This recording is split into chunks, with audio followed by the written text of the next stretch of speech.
Just a few days ago, China sent 24 fighter jets screaming towards Taiwan in a brazen show of force, no doubt a response to Biden's Afghan weakness.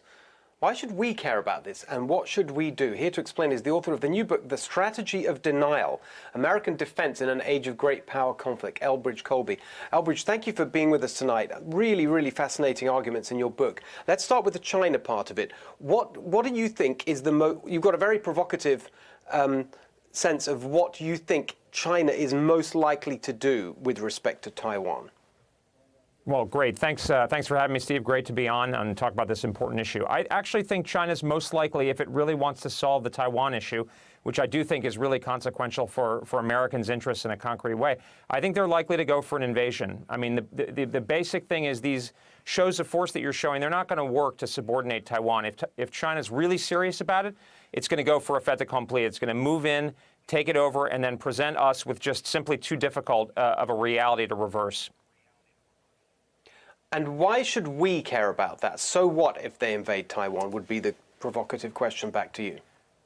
Well, I think it's a completely legitimate question, actually, and I think there's a lot to it. I mean, our interests in Taiwan are very significant but partial. The fundamental reason is that Taiwan is connected to the fate of what I think of as our coalition in Asia. Look, our lives would fundamentally change if China dominated the world, and the way for it to dominate the world is for it to dominate its region, which is going to be over 50% of global GDP.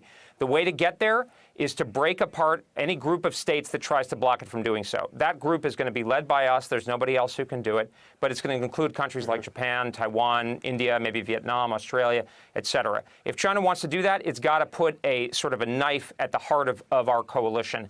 And to do that, Taiwan makes a lot of sense for two reasons. One is Taiwan, MacArthur called it the unsinkable aircraft carrier. If China gets Taiwan, then it's operating in the Central Pacific. Think, in a way, almost World War II in the Pacific. The second reason is whatever people say, our credibility is tied to it. And credibility isn't something that matters all the time, but it sure matters if you're in Japan or the Philippines or an archipelago in the Western Pacific, and you say, well, the Americans have backed down from defending another archipelago in the Western Pacific, namely Taiwan. So the key, though, is that we got to find a way to be able to defend Taiwan in a way that's consistent with how deep our interests are. Our interests are important, but they're not existential, and that's a real kind of core point in my book.